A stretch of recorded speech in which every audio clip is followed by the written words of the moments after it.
Pedimos ao companheiro Zé da Costa Moraes fazer a... Dona Celina? Pedir para a senhora vir cá, Dona Celina, fazer a prece, porque ele está difícil de eu sair de lá. Vamos, nesse momento, elevar o pensamento a Jesus, sentindo a presença amiga dos benfeitores conosco, nesta noite de festa, recebendo o nosso irmão de fora. Que Deus o abençoe a todos que veio com ele, e a todos que estão nas cidades, né? Que vieram de outra cidade. Bondoso Jesus, novamente aqui nos encontramos em teu nome, buscando, Jesus, te encontrar através do conhecimento. Que as suas bênçãos, Jesus, derrama sobre nós, trazendo para o nosso planeta Terra a paz, a esperança, a luz. Acima de tudo, o amor entre todos nós, criaturas do Pai Celestial. Senhor Jesus, permita que os teus mensageiros estejam conosco nesta noite, nos intuindo a compreensão dos ensinamentos que o Senhor, há mais de 2000 anos, trouxe para nós. Espírito ainda imperfeito como nós mas com vontade agora de acertar, de compreender. Ó bondoso Jesus, que a sua luz benfazeja e boa alcança todos nós, alcançando os nossos lares, nossos familiares queridos. E assim, bondoso Jesus, em teu nome, em nome dos benfeitores, nós damos por iniciado a palestra da noite. Que assim seja. Antes de passarmos a palavra para o Rossandro, queríamos agradecer a presença de todos e dizer que está sendo transmitido pela Rádio Web Fraternidade de Uberlândia, via internet, para todo o Brasil. E posteriormente será passado também, essa palestra fará parte do YouTube. Rossandro Kingsley tem 2 livros escritos, e os livros estão aqui na livraria. Aqueles que quiserem adquirir no final, para pegarem o seu autógrafo, sua dedicatória, podem assim fazê-lo. Um livro, o Auto Perdão, custa 30, e o do Autoconhecimento, 35. Ele é de Campina Grande, na Paraíba, e está prestando serviço na região. E, aproveitando a oportunidade, ele se dispôs a estar aqui conosco no Centro Espírita. Rossandro, ele tem a sua agenda lotada durante 1 a 2 anos já, pelo que nós temos sabido, todos os fins de semana, em tarefas doutrinárias, de forma que é invariavelmente um presente de Natal para todos nós, a presença dele aqui hoje. Sem mais delongas, passamos a palavra para o nosso companheiro Rossandro, que vai falar sobre auto-perdão.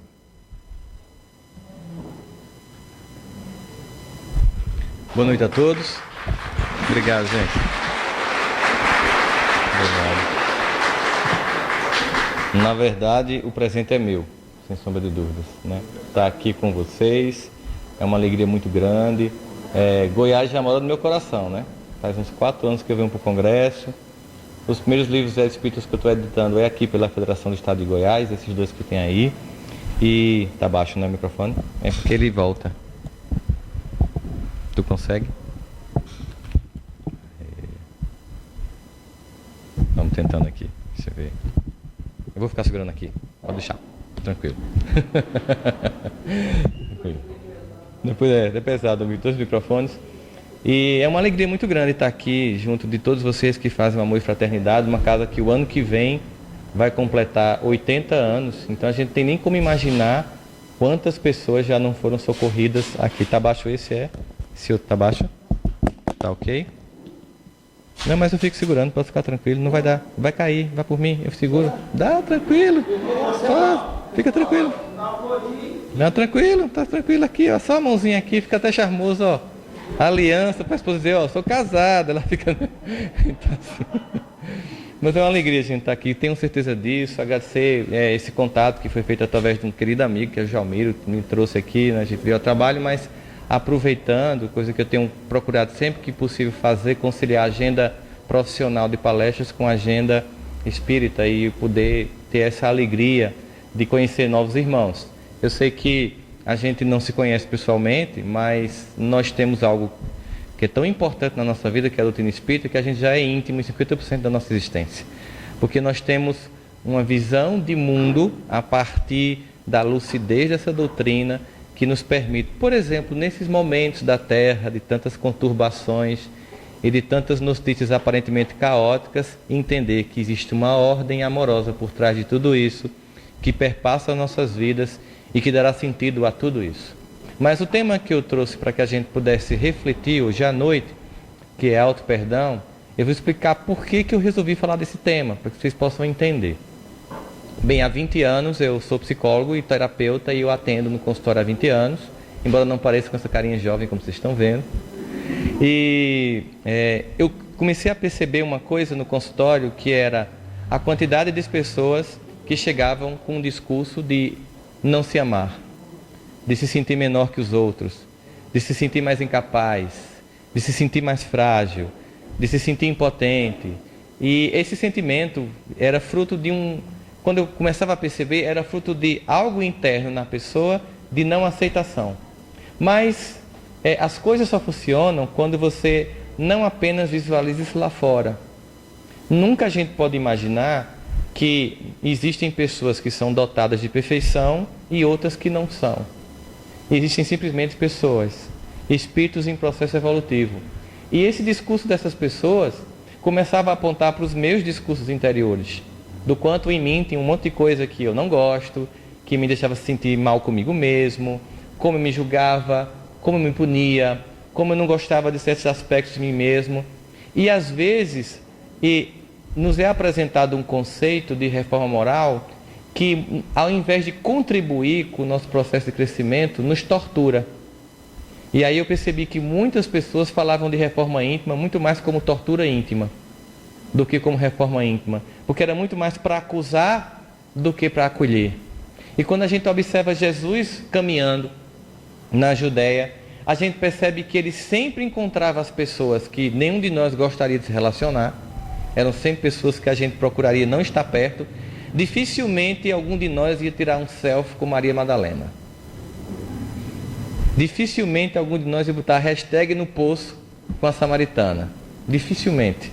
Porque eram pessoas excluídas. Eram pessoas vistas como moralmente deficitárias e incapazes. Porque aqueles que se julgavam superiores, os fariseus, eles mantinham esse distanciamento. E Jesus buscava essas pessoas e eu comecei a observar o acolhimento dele. Porque quando eu me tornei espírita, sempre me incomodava quando eu ia fazer a prece que faziam assim: pense agora na figura doce de Jesus olhando para você. Quando eu pensava em Jesus olhando para mim, eu pensava nele me acusando. Não, eu sei quem é você. Essa carinha de santo não me engana não. E me dava uma agonia, né? Porque assim, eu tinha vindo de uma vertente de cristianismo que tinha essa ideia muito de punição, né? Tanto que tinha uma música que a gente cantava para as crianças, que era assim: cuidado, mãozinha no que pega, cuidado, olhinho no que vê, pois o Salvador do céu está olhando para você. Ó, tô de olho. Então a ideia de um Deus que estava ali sempre para me punir quando eu errava, era muito presente. E quando eu pensava na figura de Jesus, eu pensava nele olhando para mim: eu sei quem é você. E quando a gente vai começar a olhar Jesus caminhando com aquelas pessoas, e a forma como ele se encontra com elas é completamente diferente, é acolhimento. O que não quer dizer concordância, mas é acolhimento. Você observa, por exemplo, a cena da mulher, a samaritana do poço. Só para a gente pegar uma cena para a gente ver o que é o acolhimento. Jesus vinha de uma caminhada longa, de mais ou menos 30 ou 50 quilômetros, conforme alguns teólogos começam a descrever essa passagem. É uma caminhada longa que se fazia a pé, imagina que quando ele estava chegando perto desse lugar onde tinha esse poço, era um poço que tinha muita evidência, porque tinha sido feito por Jacó, que é um dos pais do judaísmo, um patriarca da igreja, né, daquela percepção daquele povo, do povo judeu. E, obviamente, o poço é um lugar central numa sociedade que vive da água, como até nós hoje em dia vivemos, mas as pessoas iam lá pegar aquela água. E ele sabia, obviamente, que ele ia encontrar com aquela mulher. E quando ele foi chegando perto, que ele viu aquela mulher sozinha, eu penso, não está lá escrito, gente, é pura viagem na maionese minha, tá? Eu penso o seguinte, ele vinha com os discípulos, aí viram aquela mulher solitária lá no poço. E Jesus caminhou em direção ao poço. Eu imagino que um deles, rapaz, não vamos queimar o filme não, tá a mulher lá sozinha. Jesus, o povo já fala tão mal da gente. Aí ele fez, vamos comprar comida. Ou seja, ele ia ficar só com ela. Porque o diálogo ia ser um diálogo muito profundo. E ele não queria expor ela a ninguém. Porque ela já era uma mulher que era muito exposta ao julgamento alheio da vida. E ele chega perto daquela mulher em várias condições aí que a gente já viu em muitas análises, mas que vale a pena rapidamente citar, que é o fato de que ela era uma samaritana e que ele era um judeu, e havia naquela época, por parte dos judeus, um profundo rechaço aos samaritanos, guardado as devidas proporções, mais ou menos como se fosse Dalits e Brahmanes na Índia, assim, uma casta alta e uma casta baixa. Então os judeus, de modo geral, desprezavam os samaritanos por motivos agora que eu não vou historicizar. E aí Jesus chega perto daquela mulher que achava que era complicado demais como é que um judeu se aproximava de uma mulher samaritana. A cena era complexa demais, porque seria mais ou menos como se eu chegasse hoje em Riad, na Arábia Saudita, tivesse uma mulher sozinha e eu me aproximasse dela. Um país em que, por exemplo, no estádio de futebol as mulheres sentam de um lado e os homens do outro. No shopping as mulheres frequentam um andar e os homens outros. Então Jesus se aproxima daquela mulher e ela se assusta. Porque era um homem judeu se aproximando de uma mulher samaritana. Era como se fosse o superior próximo do inferior.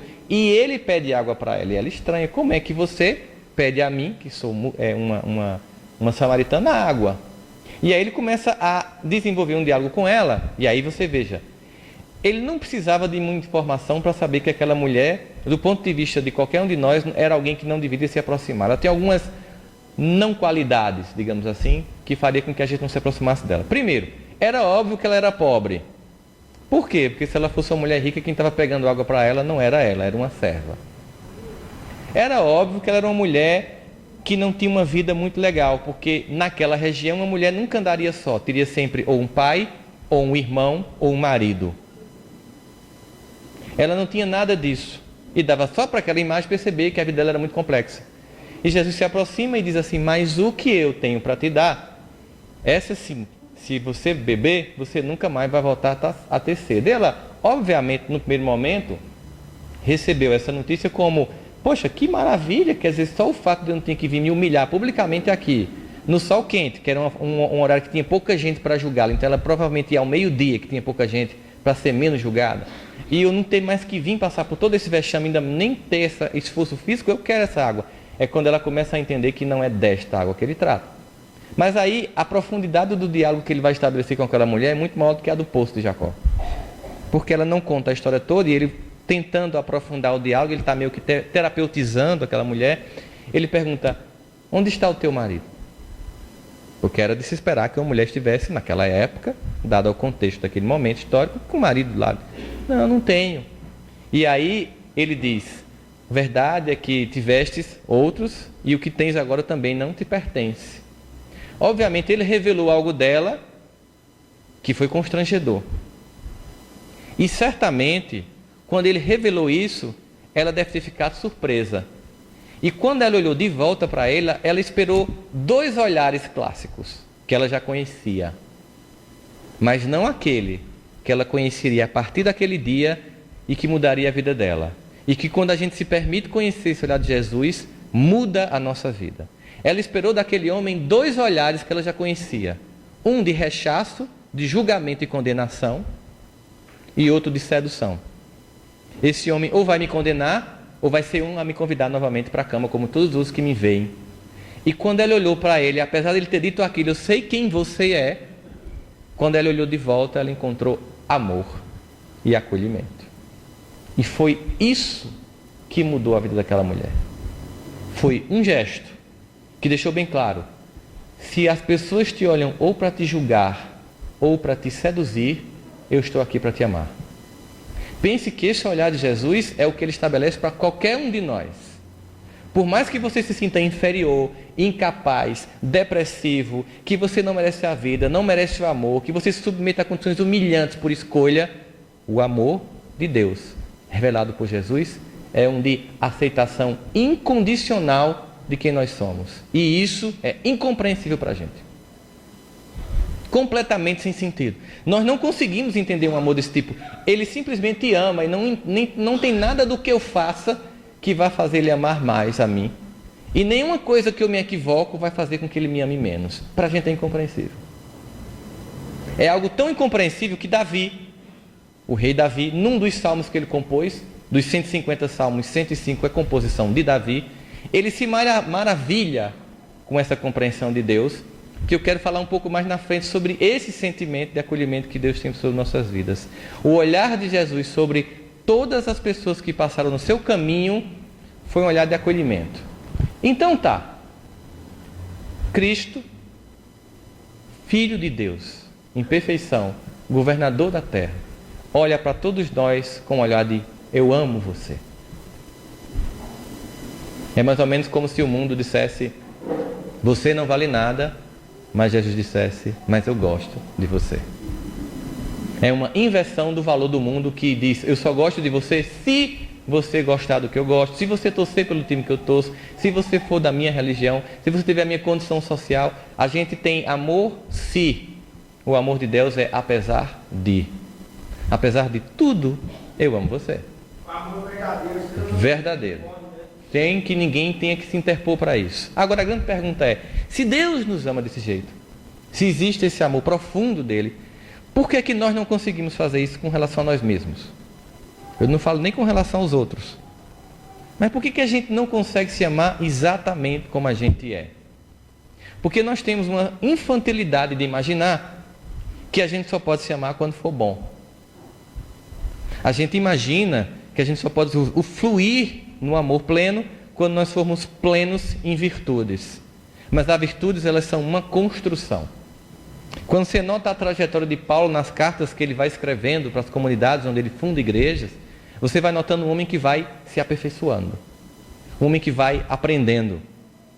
Como naquela famosa frase que a gente vê assim,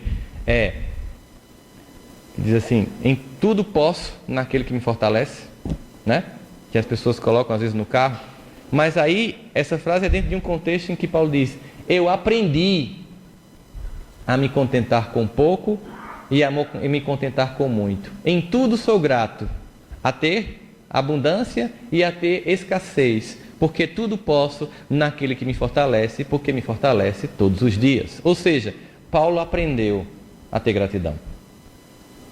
Paulo aprendeu a ser mais suave. Paulo aprendeu a ser mais humilde, porque ele era arrogante no começo. Nós somos seres em processo de crescimento e a gente quer perfeição. As pessoas imaginam que, não, eu vou lá para o centro espírita, quando eu ficar bom, quando eu for uma pessoa melhor, eu vou fazer alguma tarefa. Mas não é assim que funciona. Eu não fico bom para servir. Eu sirvo para ficar bom. Se a gente fosse falar, só se fosse perfeito, não tinha ninguém falando do Evangelho no planeta Terra. Nenhum de nós teria moral para abrir a boca para falar de Jesus. Mas é exatamente porque ele chama os imperfeitos, os doentes. Ele diz, eu vim para os que estão doentes. Então, se Jesus veio para os que estão doentes, o que é esse auditório aqui do Amor e Caridade? Pense comigo. Isso aqui é uma antessala da UPA. Pronto. Isso aqui é um pronto-socorro. Aqui nós estamos sentados esperando atendimento. Nós estamos dizendo assim, estou doente, peguei minha ficha e sentei.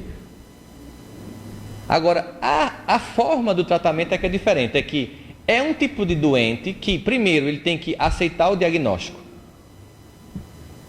Tem gente que já está pensando que é perfeito, que é espírito de luz aqui.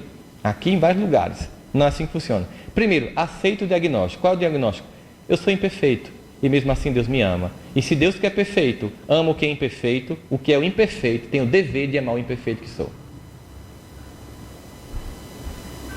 Então aceitar minha condição de doente é o clássico hashtag aceita que dói menos.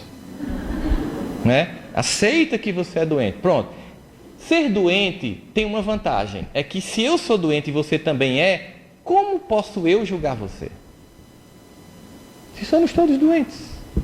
Se eu sou imperfeito e você também é, como posso eu julgar você? Vamos pegar uma outra cena de acolhimento de Jesus no Evangelho. Eu tenho a sensação de que a cena da mulher adúltera, ela tinha muito mais objetivo de ajudar a multidão do que a mulher. Porque você imagina o seguinte, vem uma multidão tentando apedrejar uma mulher, seguindo o preceito de uma fé estabelecida de que ela teria que ser apedrejada. Havia, por parte do Sinédrio, uma tentativa de criar uma situação de risco para Jesus. Se ele apedrejasse, de algum modo eles iam convencer o povo de que ele não era tão amoroso como ele pregava. Se ele não apedrejasse, ele tinha cumprido em público uma lei da Torá e seria preso e morto naquele dia. A clássica situação, se correr o bicho pega, se cair o bicho come. A multidão ensandecida, multidão, ela quando sai às ruas, ela só pensa como multidão, não pensa como indivíduo. As pessoas fazem o que todo mundo está fazendo, havia uma multidão com pedras na mão, havia uma incitação do Sinédrio, havia um povo seguindo um preceito da Torá, tudo era a tragédia, ela seria apedrejada. Jesus, se ela quisesse apenas salvar aquela mulher, ele tinha muitos recursos. Ele podia, por exemplo, fazer ela ficar invisível. Ele tinha poder para isso. Ele podia, por exemplo, fazer as pedras virarem areia. Ele tinha poder para isso. Ele podia simplesmente desaparecer com ela. Ele podia cegar as pessoas para que não a vissem. Ele não fez isso porque o objetivo dele era de um amor tão grande que ele estava amando ela que estava para ser condenada e amando os que estavam condenando ela. E eles esperam todos virem até chegar próximo e faz aquela pergunta clássica, mas vamos entender a função daquela pergunta, porque é uma cena em que não há milagre, pelo menos do ponto de vista da transformação de algo usando de um recurso da física ou da química que a gente não conhece na Terra.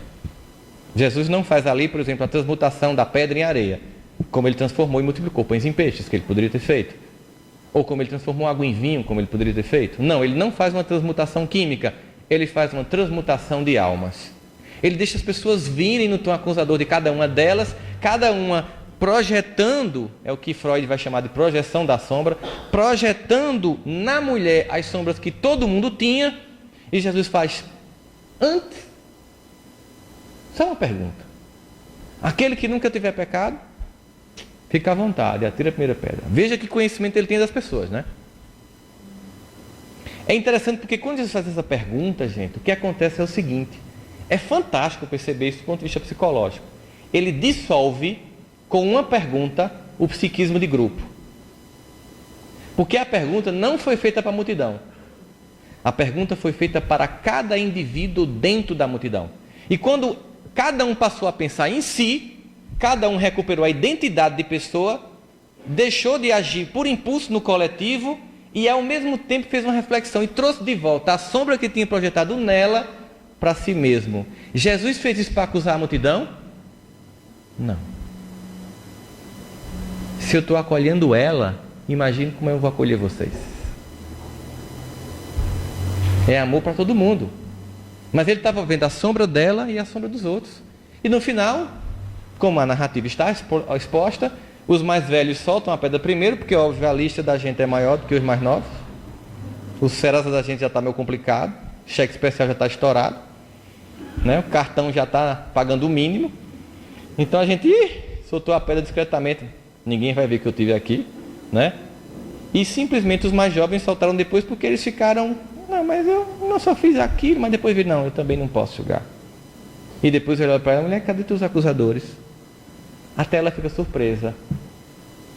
Não sei, eu também não te acuso. Mas aí ele solicita dela algo mais. Avança, muda, cresce. Passa um degrau acima do processo de crescimento evolutivo. Vai, se não voltas a pecar. A Joana de Anjos vai nos dizer, o ser consciente é aquele que nem se acusa, nem se justifica. Ele apenas se transforma. O amor próprio é aceita-se totalmente como você é e se transforma. Comumente, nós temos uma tendência de projetar lá fora o que é nosso. Vou falar um pouquinho sobre projeção da sombra para ajudar vocês. Um dia eu estava dando aula na universidade, chegou um aluno meu e fez, professor, você é amigo do professor fulano e tal? Eu fiz, sou. E o senhor já saiu com ele algumas vezes? Já. Desde quando a gente janta junto. O senhor não tem, assim, medo, receio, não? Eu fiquei preocupado. O que foi? O senhor nunca percebeu, não? O quê? Já fiquei pensando, será que ele é um psicopata que eu não estou percebendo? Vai matar alguém? Não. Você nunca olhou para ele? Sim, o que é que tem? Me diz, já estou preocupado. Professor, ele é gay. Ai, meu Deus. Que medo. Pensei que você ia falar que ele tinha um defeito. Não, professor, o senhor não acha estranho, não? Assim, o senhor andando com ele, ele é gay. Ó. Tenho o maior respeito por ele, isso não diz respeito a mim, eu respeito a orientação sexual dele. Ele tem virtudes e valores morais que pouca gente que eu conheço tem. Aí lá pra frente ele fez: o senhor dá aula naquela cadeira de psicologia do consumidor à noite? Dou. Tem 2 alunos sentando na frente, o senhor já viu? Já. O senhor já percebeu? O quê? Eu acho que eles são gays. Eles namoram. Aí eu fiz: ah, tá, entendi agora você. Como assim, professor? Você lembra quando eu dei uma aula chamada Mecanismos de Defesa do Ego? É uma tendência que nós temos de salvaguardar a nossa identidade. Entre esses mecanismos tem um chamado projeção. Projeção é quando você enxerga no outro aquilo que você tem. Então, se tem uma borboleta voando aí que você está impedindo, deixa ela voar, mas deixa de ver a dos outros. Projeção da sombra, ou seja, ele queria que talvez... Ele tinha aquilo dentro dele e estava projetando no outro. Projeção da sombra é quando a gente vê lá fora o que tem dentro de nós. A gente só consegue começar a crescer moralmente quando a gente aceita os defeitos que tem. E aceita sem acusação. Aceita com dignidade, com respeito a si mesmo, com proposta de mudança, de reforma. O IBGE fez umas perguntas interessantes sobre o Brasil, né? Nós temos um país que está aí numa profunda crise ética, que não é apenas na política, mas é do povo de um modo geral. A gente sabe disso. O IBGE fez 4 perguntas, que a gente chamaria de detectando a esquizofrenia do Brasil. Primeira pergunta. Você é racista? 97% dos entrevistados. De jeito nenhum. Tenho o maior respeito por todas as pessoas. Né? Teve até um que respondeu: eu tenho um amigo mesmo que é um negro de alma branca. Ele não tem preconceito. A segunda pergunta era: o Brasil é um país racista? 92%. Muito racista. Pense num povo racista, é o povo brasileiro. Terceira pergunta: você inveja? 94%. De jeito nenhum. O que é meu, o que é do outro é do outro. Desde cedo eu aprendi isso na minha casa. Você é invejado? 90%. Muito criatura, é uma coisa terrível.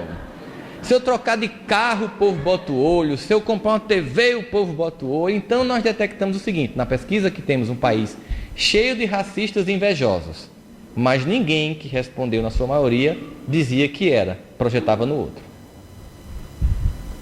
A projeção infantiliza você.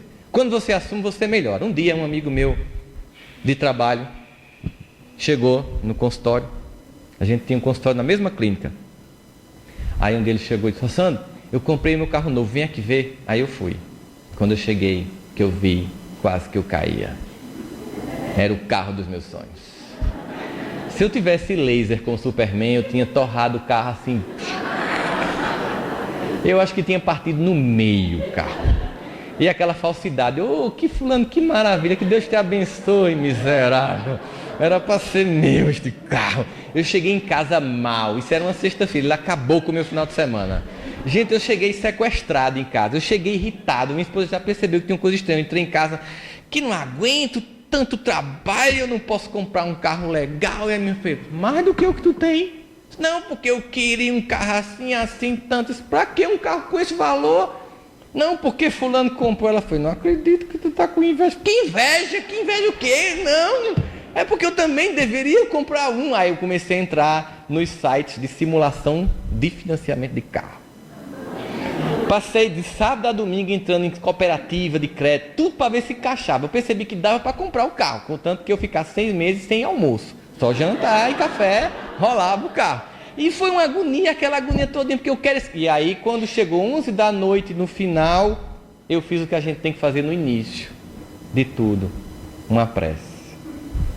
Eu demorei. Eu fiz uma prece, aí na prece eu fiz assim... Eu resolvi fazer uma coisa que é fundamental.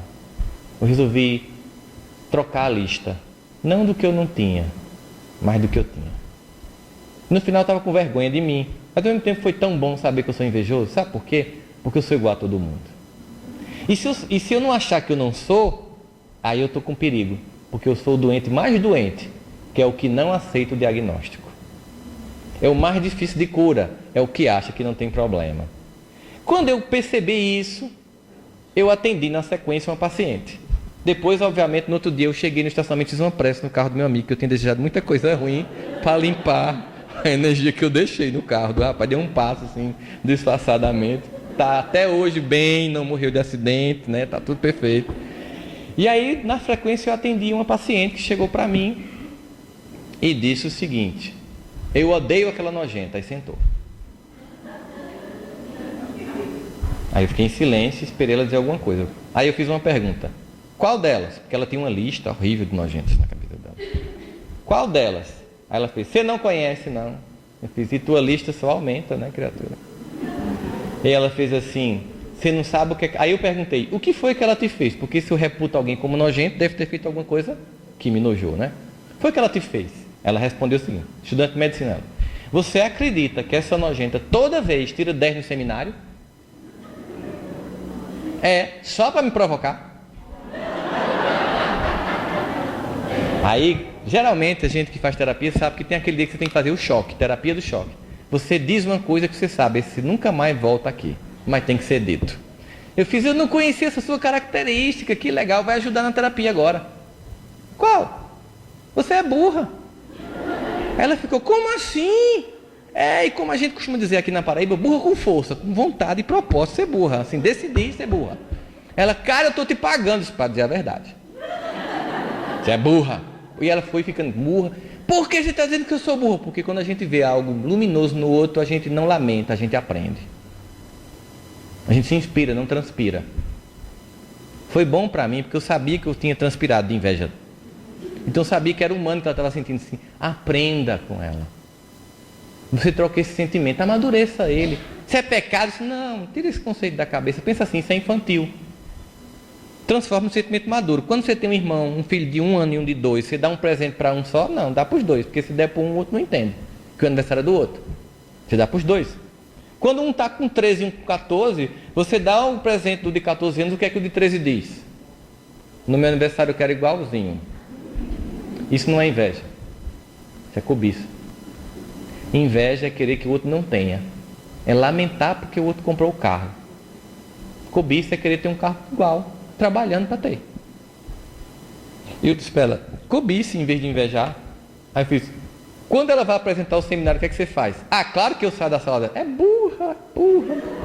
Você deixa de ver ela apresentar, se na primeira fila e aprenda com ela. 6 meses depois, elas eram as melhores amigas e apresentavam um seminário juntos e estavam tirando as 2 10. Porque quando eu olho para o outro, eu aprendo. Imagina assim que Deus nos deu talento. Todos temos talentos, todos, invariavelmente todos. Vocês lembram do filme com Jim Carrey, o Todo-Poderoso? Que ele quer ser Deus? Né? Aí Deus chega e dá para ele o cargo de Deus, que é Morgan Freeman, que faz o papel de Deus, porque ele queria ser o apresentador do jornal, mas ele era um repórter. Então ele se irrita. E Deus dá a ele a oportunidade de usar os poderes. Ele faz tudo o contrário, que certamente se a gente tivesse o poder de Deus, estava ferrado, o mundo acabava logo, né? E aí ele percebe o quanto ele erra. No fim ele volta a perceber o seguinte, que o grande dom dele era justamente ser um repórter que deixava as pessoas felizes. E aí ele faz todo um drama no filme para ser outra pessoa e no final descobre que ser ele mesmo era a melhor das coisas. Ah, obrigado. É um risco deixar aqui, meu irmão. Eu sou hiperativo. Obrigado, deixar aqui. Obrigado. E aí ele, enfim, volta para a ponta inicial, ser ele mesmo. Deus quer que a gente seja a gente mesmo. Aperfeiçoando o que nós somos, mas a infelicidade é quando eu quero ser outra pessoa. Projeção, quando eu quero ser outra pessoa. A gente está, cada um tocando um instrumento, gente. Cada um de nós toca um instrumento. Sabe quando é que a gente fica infeliz? Quando eu paro de tocar meu instrumento e lamento porque o outro está tocando um instrumento que eu não tenho. É como se numa orquestra, os músicos, ao invés de olhar para o maestro e para a partitura, olhasse para o colega do lado. Vai tocar uma boa sinfonia? Não. Eu estou tocando meu violino, de repente eu paro de olhar para a partitura e para o maestro, e olho para o cara que está com um oboé, e lamento porque eu não estou tocando um oboé. Mas se eu olhar para a partitura e para o maestro, eu afino e toco o meu instrumento com maestria.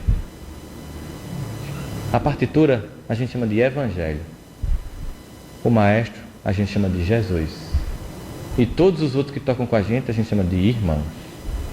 Não importa o que eles são, o que eles tenham.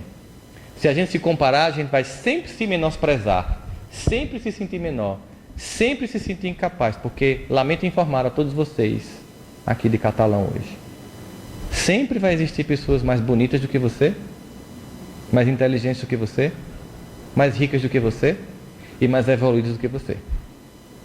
E eu tenho uma amiga que ela é irritantemente assim. Eu estava com ela nos Estados Unidos e ela disse assim: Rossandro, tem um pessoal no centro que não gosta muito de mim. E eu nunca fiz nada. Mas é assim, tipo gratuito. Eu percebo que eles têm uma certa aversão a mim. Eu disse: tu nunca percebeu por quê? Ele disse: não, tu pode me ajudar. Claro, porque tu é um insuportável. Ela: como assim insuportável? Você é insuportável, você é linda, você é rica, você é boa e você é inteligente. Isso é quase um X-Men, isso irrita. Tem que ter defeito, criatura, para poder conviver com os outros. Aí ela começou a rir, disse: olha só, a gente está indo agora, tu aí loira, linda, numa Mercedes por centro espírita, é irritante. Ela começou a rir: isso é.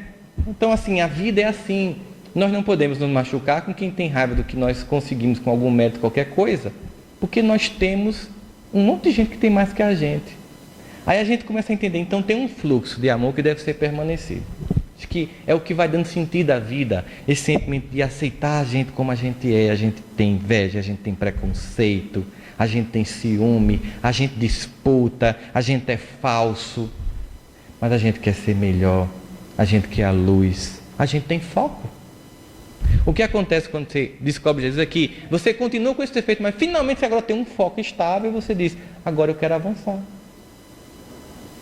Eu vou me aceitar como eu sou, mas eu vou seguir. Mas veja, como é importante não perder tempo com a culpa, porque a culpa é o que torna você com um sentimento de inferioridade, lhe deprime. É se aceitar, é se amar como você é, exatamente como você é, como Jesus já está amando você. Observa, não perder tempo com dois sentimentos infantis quando descobre sombra: culpa ou desculpa. Você pode se culpar ou você pode se desculpar. Pensa na cena. Saulo de Tarso está indo a Damasco. Saulo está perseguindo os cristãos. Foi responsável pela morte de Estevão. Está num processo ensandecido de matar pessoas que seguem Jesus.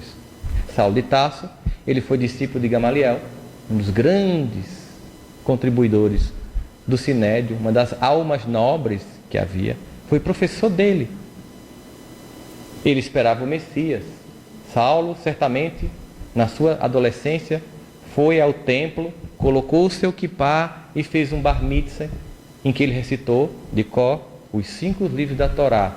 Saulo e todo o seu povo, durante milênios, suportou prisão, suportou deserto, suportou escravidão na Babilônia e no Egito, com uma única promessa: de que um dia Deus enviaria o Messias. E que tudo teria valido a pena. Toda aquela dor, todo aquele sofrimento, toda aquela escravidão e toda aquela humilhação. 16 profetas anunciaram a vida do Messias. Todas as gerações anteriores a Saulo, diziam que o Messias via. O Messias veio e Saulo não reconheceu. E Saulo encontra esse Messias às portas de Damasco. Certamente que apenas a reverberação do verbo de Jesus: Saulo, Saulo, por que me persegue?, fez com que ele entendesse que ele era o Messias, pelo poder emanador do Cristo. E caiu a ficha dele, e ele cai do cavalo, literalmente. O sentimento comum de uma pessoa infantil seria fazer 2 movimentos. Seria o da culpa: Jesus, eu não mereço a sua presença. Eu passei a minha vida inteira estudando os livros do meu povo. Eu estudei tudo o que os profetas disseram para esperar que você aparecesse. Você finalmente vem, eu não estou pronto, não te percebo e ainda mato quem te conheceu. Eu não mereço sua presença. Esse é o sentimento de culpa. Saulo fez isso, gente? Não. Desculpa. Ah, Jesus, mas vamos combinar. Você me enganou. Vamos combinar, porque estava assim. Você descerá com seus exércitos nas nuvens, com a honra e a glória, o Senhor dos exércitos, fogos e labaredas. Aí tu nasce numa manjedoura, filho de um carpinteiro. Hashtag vamos combinar, ficou difícil então. Ele deu uma desculpa. Olha o que é que acontece com Saulo. Naquele momento ele nem se culpa, nem se desculpa. Ele faz o seguinte: o que queres que eu faça? Sabe o que é isso? É assim: tá bom, até aqui estava tudo errado. A partir daqui, como é que eu conserto? Quando você não faz isso, você se culpa, você se deprime, você se destrói. Você se sente inferior, você se compara, você lamenta, você não é grato. Quando você localiza a sua sombra e diz: perfeito, tudo bem, a partir daqui, o que é que eu faço? E aí Jesus responde com receita de bolo? Que todo mundo quer uma receita de bolo, né? O sonho de consumo de quem vem a Centro Espírita é receita de bolo. Coloca aqui meu nome na mediúnica, estou com problema. Aí vem na outra reunião, acontece. E aí, o que é que a espiritualidade diz? Olha, a espiritualidade ela é muito ética, sabe detalhes da vida daquela pessoa, não conta nem para os médios, que às vezes não tem maturidade de saber também. E diz assim: estamos ajudando a família, estamos na casa diariamente, solicite a esses irmãos que aumente a prática do Evangelho. Aí você vai entregar: ó, pediram para você aumentar a prática do Evangelho. Uma vez uma mulher chegou para mim e disse: só isso? Quer dizer que o sofrimento todinho, você quer que eu faça mais Evangelho em casa? Não, meu senhor, entenda. Aumente a prática do Evangelho. Mas eu já estou fazendo 2 dias. Eu vou repetir: aumente a prática do Evangelho. Prática do Evangelho não é fazer o Evangelho no lar, é viver o que o Evangelho diz. Porque quando a gente vive, não sofre. Porque muita gente acha que é infeliz pelo que fez no passado.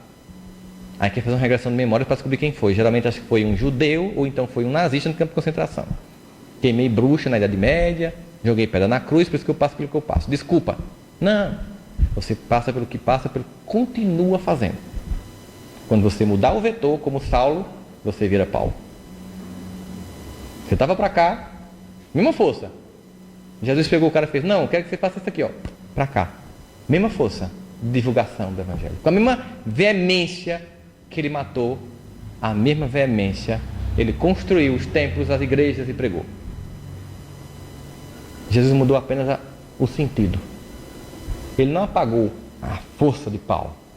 Paulo é que percebeu que para que finalmente ele fosse plenamente forte, ele teria que deixar que Cristo fosse maior que ele. Por isso que ele vai dizendo no futuro: já não sou eu quem vive, é Jesus quem vive em mim. Ele percebe que para que tudo mais aconteça, ele se apaga para que o Cristo floresça. Mas não porque ele está se punindo, porque ele não está se aceitando, é porque ele está querendo que a personalidade dele tenha como meta, modelo e guia Jesus de Nazaré.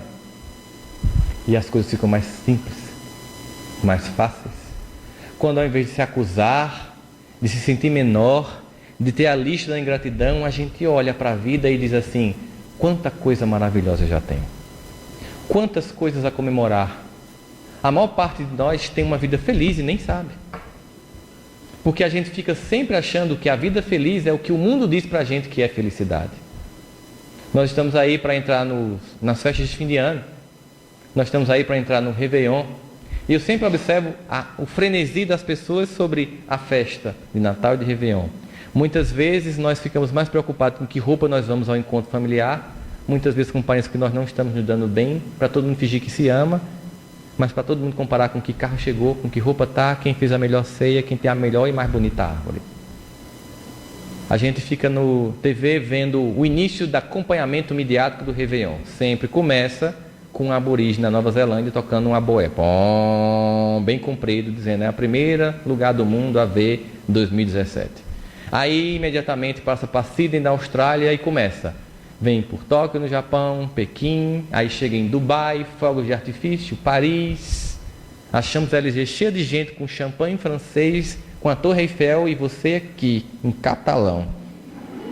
Aí depois vem aquela roda gigante em Londres, desce para o Rio de Janeiro e termina com a Big Apple em Nova York e você em catalão. Sentado com sua família num cadeirinho de plástico dessa, na crise, tomando cidra cerezé. Aí você pensa, eu não podia estar aí? Estou eu aqui em catalão, nesse calor danado. Povo na neve, eu aqui nesse calor miserável. Lá em Campina Grande do mesmo jeito. E é incrível. Uma vez eu estava vindo de uma palestra fora do Brasil, pousei em Recife, saí com um amigo meu, indo para a minha cidade. A gente passou por uma cidade interiorana, na fronteira de Pernambuco com a Paraíba, chamada Juripiranga, que em Tupi-Guarani significa ave que canta. E como é que eu sei isso? Porque tem lá assim, Juripiranga, ave que canta, Tupi-Guarani. Eu não sei falar tupi, é só para vocês acharem que eu sou inteligente. E aí quando eu passo na cidade, uma clássica cidade brasileira de mais ou menos 3 mil habitantes, em que tem uma rua, uma praça e uma igreja, e tudo acontece ali.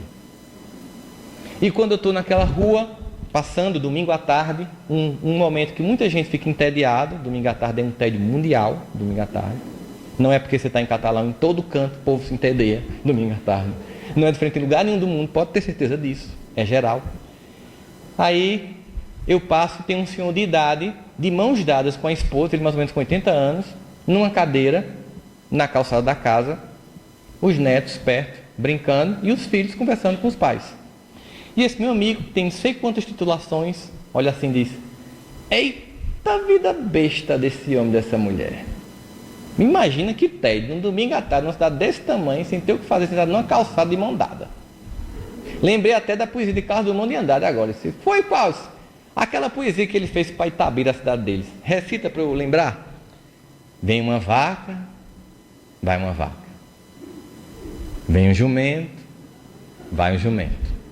Ah, vida besta, só. É só isso a poesia de Drummond, para se referir a Itabira. Ou seja, como parece um haikai japonês, curtinho para dar uma mensagem. Que vida repetitiva. Aí eu disse assim, eu sou mais velho do que você 3 anos, e isso me dá sobre você autoridade moral de falar. Eu estou vendo a mesma cena com outro olhar. Qual? E eu estou lembrando da mesma poesia de Drummond, quer dizer, estou me lembrando do mesmo Drummond de outra poesia.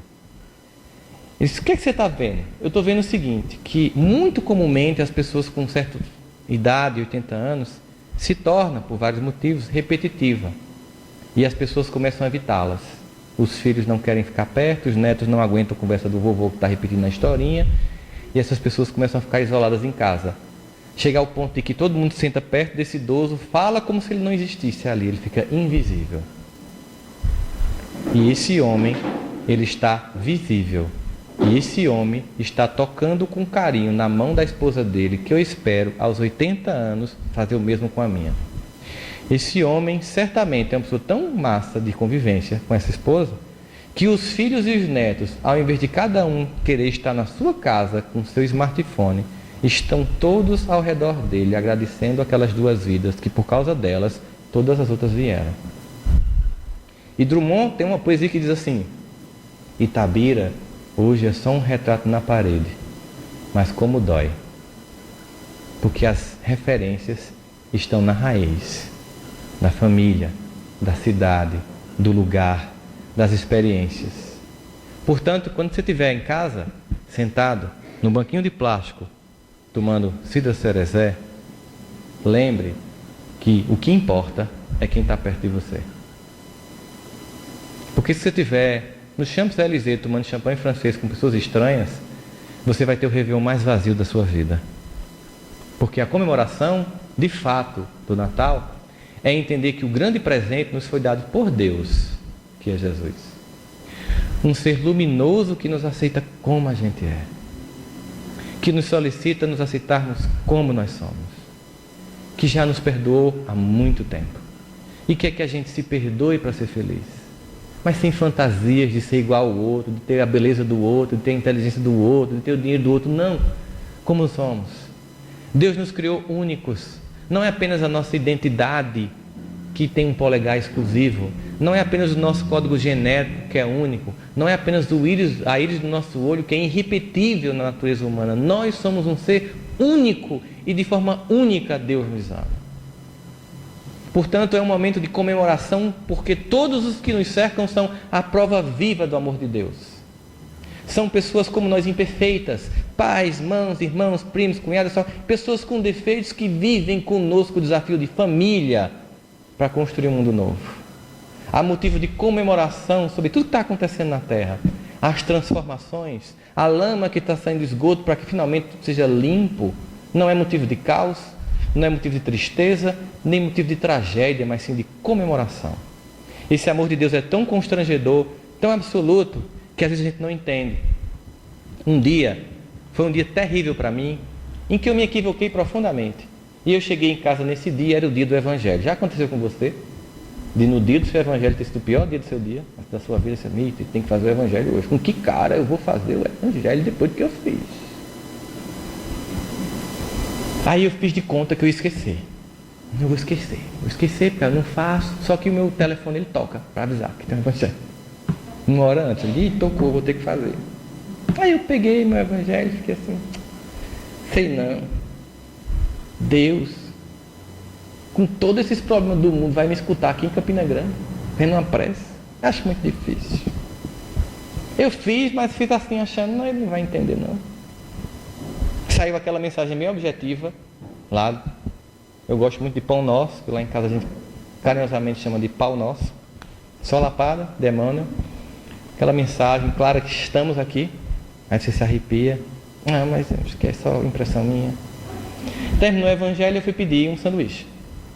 Peguei o meu smartphone, e como todo mundo sabe, todos os smartphones, tablets e computadores têm uma coisa chamada endereço IP, que é um número único que cada equipamento tem, que é como se fosse uma identidade dele. Então, na verdade, quando eu acesso a internet sabe que esse celular é meu e sabe onde eu estou. E aí eu botei assim no Google, queria comer sanduíche tal. Aí o Google colocou, existem 7 franquias na cidade, a mais próxima à sua é essa, quer ligar para lá? Eu fiz, meu Deus, se o Google sabe onde eu estou e quem sou eu, imagina Deus.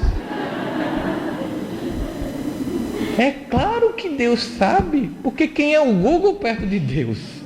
É nada. Eu pensei, tá vendo como Davi conseguiu perceber isso antes de mim? Ele ficou encantado. Ele, sem smartphone, sem Google, sem internet, sem GPS, se encantou e disse, Senhor, eu sei que tu me sondas. E não é assim, sondar é profundo. É lá dentro, não é assim na aparência. Eu sei que tu me sondas. Eu sei que tu me conheces, quer eu esteja em pé ou deitado. E mesmo que faltem em mim palavras, tu conheces o meu pensamento. E tal ciência é tão preciosa que eu não alcanço de tão alto. Olha o encantamento de Davi, um homem do campo, um pastor de ovelhas, sem iPhone na mão, chegou a essa conclusão. Que Deus sonda ele, que Deus conhece ele, que Deus ama ele, como ama a gente. É mais um ano de nossas existências. É mais um momento de agradecer. É mais um momento de olhar o que é essencial. É mais um momento de perceber o quanto de amor já foi derramado na nossa vida. É mais um momento de fazer a lista justa da gratidão e não a infantil da falta. Agradecer por todas as pessoas que antecipadamente encarnam para preparar nosso caminho. Agradecer que nesta encarnação nós fomos apresentados à lucidez de uma doutrina libertadora, balsâmica, ecumênica, respeitosa, integrativa, amorosa, que a gente não está jogando bomba nos outros porque creem diferentemente de nós. Que nós estamos aqui para construir um novo tempo, mas é preciso que eu me dê neste Natal o maior presente. O presente de me amar, acima de qualquer coisa, como eu sou. Porque só quando eu me amo é que eu consigo acessar o amor de Deus. Amar ao próximo como a si mesmo. Só quando eu me amo é que eu consigo, através dessa experiência, saber que eu posso amar você. E é só quando eu me amo imperfeito como eu sou, que eu sou capaz de amar uma pessoa imperfeita como ela é.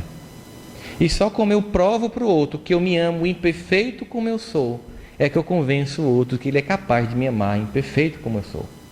E aí as relações não são mais de cobranças de que você tem que ser assim, porque eu lhe amo desse jeito.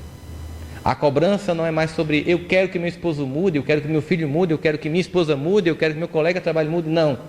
É, eu quero mudar. Mas eu já me amo a partir de hoje. Eu me amo porque Deus me projetou do jeito que eu sou e eu já sou um projeto de perfectibilidade. Eu me perdoo pelos meus defeitos, que eu assumo e não projeto nos outros, e que sei que levarão um tempo ainda para desconstruir. Eu aceito todo esse conhecimento profundo de um Pai amoroso, que me sonda, que me conhece, mesmo quando eu me calo, mesmo quando eu fico no silêncio, mesmo quando eu estou num deserto, mas que Ele está comigo. Aceitando que perdoar a mim mesmo é uma condição sem a qual eu não abro meu coração para todo o amor de Deus que espera por mim.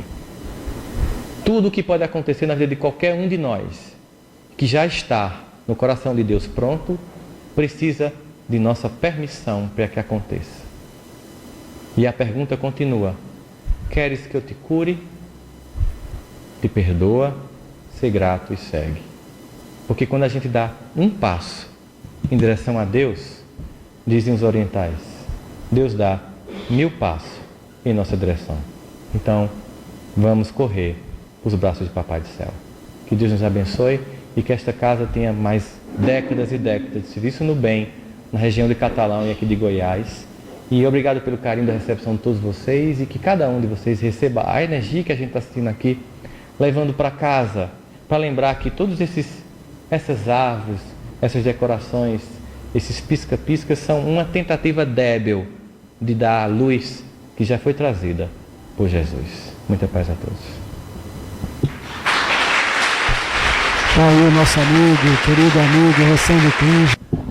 Nós agradecemos ao Rossandro, fez essa palestra para nós. Nós queríamos cantar parabéns para ele, que hoje é aniversário dele, mas ele pediu para não fazer isso. Mas todos, durante a prece, façam a vibração de cumprimentos a ele, que nessa data faz mais um aniversário. Para o encerramento, pedimos a companheira Jane fazer a prece final para nós. Pode, Jane? Registra Vem para... aqui, por favor. Nós vamos pedir a você que está acompanhando conosco aí que registre a sua mensagem, né, Divina? Boa noite, meus queridos irmãos. Pode. Estamos aqui aguardando, depois dessa linda palestra, a oração, né, para o encerramento desses trabalhos maravilhosos que aqui tivemos. Que Jesus possa envolver a todos os nossos irmãos de bênçãos e de muita luz. Vamos aguardar agora a prece. Tá certo, é o Web Rádio Fraternidade falando ao vivo aqui direto da cidade de Catalão. Vamos improvisar aqui para fazer para cobrir a prece.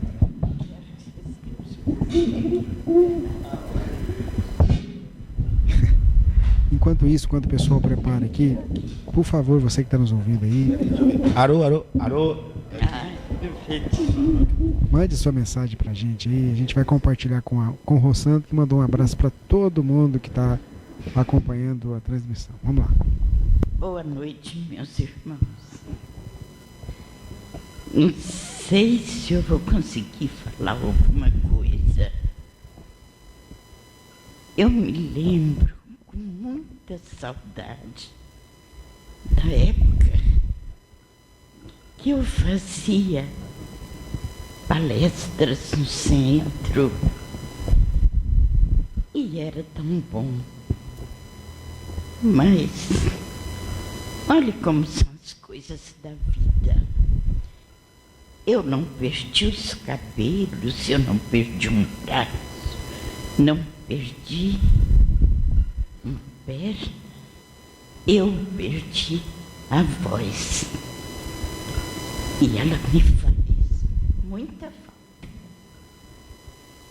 Mas, de qualquer maneira, eu agradeço a lembrança do irmão Leonardo, que me deu ainda esse prazer e essa honra de agradecer por esses momentos tão maravilhosos que nós vivemos aqui.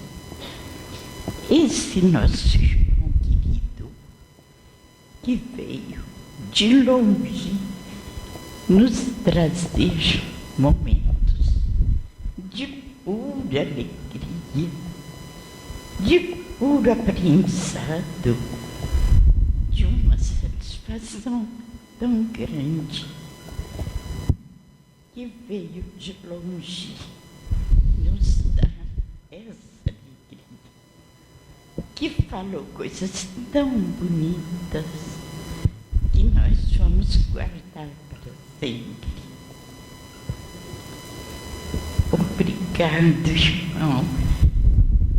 Que Deus continue te inspirando, te abençoando, e que esse centro espírita de tantos irmãos trabalhadores possa ter a graça e a honra de receber de vez em quando irmãos tão valorosos, tão caridosos, que vão nos trazer sua palavra, seus ensinamentos.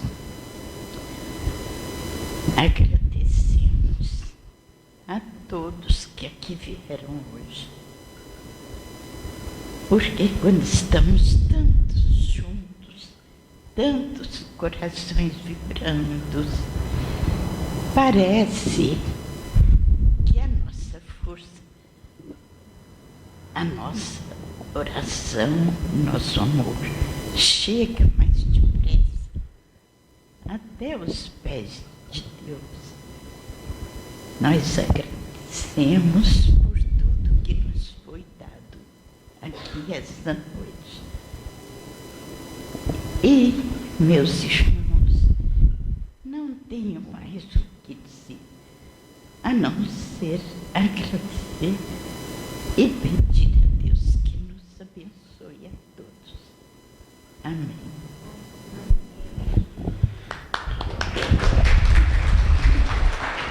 Muito bem, nós